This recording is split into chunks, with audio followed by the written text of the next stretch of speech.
তো এই যে মুরগির মাংসটা আমার রান্না করা হয়েছে। দেখুন কত সুন্দর একটা পারফেক্ট কালার, একদমই চমৎকার একটা কালার আছে। তারপরে আমার মতন এইভাবে রান্না করে খেয়ে আমাকে কমেন্ট করুন। প্লিজ আমার এই চ্যানেলটা যদি ভালো লাগে থাকে আমার চ্যানেলটাকে লাইক কমেন্ট করুন, এবং যারা নতুন আছেন তারা আমার চ্যানেলটাকে সাবস্ক্রাইব করুন। তো চলুন যে কীভাবে করে আমি রান্না করে আমি আজকে আপনাদেরকে দেখাবো। আপনারা আমার ভিডিওটা না টেনে দেখুন। বিসমিল্লাহির রহমানির রহিম। সীমাস কিচেন ফুড। আমি আজকে আপনাদের কাছে একটা রেসিপি নিয়ে আসছি। এখানে আমি ব্রয়লার মুরগি নিয়েছি। এখানে আমি একটা বড় একটা ব্রয়লার মুরগি নিয়েছি। এখানে 1 কেজি একটু বেশি হবে।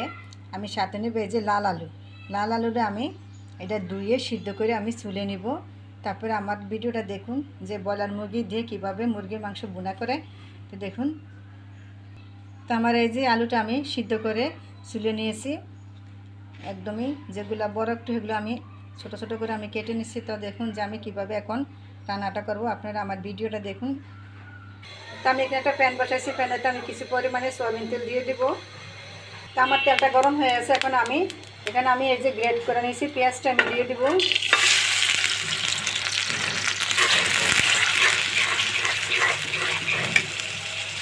তো আমার এই যে পেঁয়াজটা একটু ভাজা হয়েছে।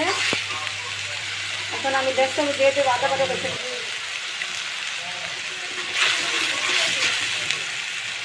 দিব আমি 1 চামচ দিব আমি ধনিয়ার গুঁড়া, 1 চামচ দিব আমি জিরার গুঁড়া। তো আমার মুখটা ওটা না করে একটু পানি দিয়ে দিব আমি। 1 চামচ দিব আমি এখানে হলুদের গুঁড়া, 1 চামচ দিয়ে একটু বেশি দেবো আমি মরিচের গুঁড়া।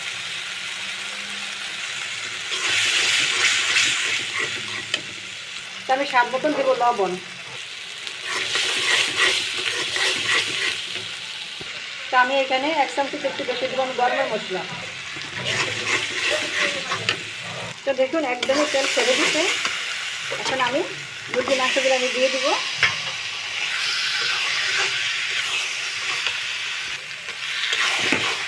তো আমি ঢাকনা দিয়ে রেখে দিব।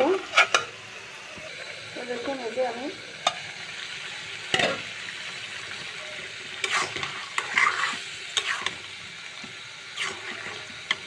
তো এখানে আমি মুরগির মাংসটা 15 মিনিট কষাইছি। এখন আমি দিয়ে দেবো আলুগুলা দিয়ে একটু নাড়াচাড়া করে নিব।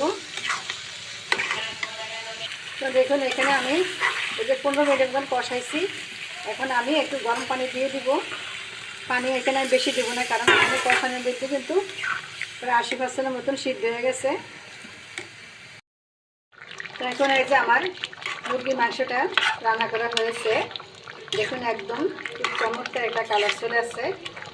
একদম অল্প সময়ের মধ্যে আপনারা আমার মতন এইভাবে মুরগির মাংস রান্না করে আমাকে কমেন্ট করুন। প্লিজ আমার এই মুরগির মাংসটা যদি ভালো লেগে থাকে আমার চ্যানেলটাকে লাইক কমেন্ট করুন, এবং যারা নতুন আছেন তারা আমার চ্যানেলটাকে সাবস্ক্রাইব করুন। আল্লাহ হাফেজ।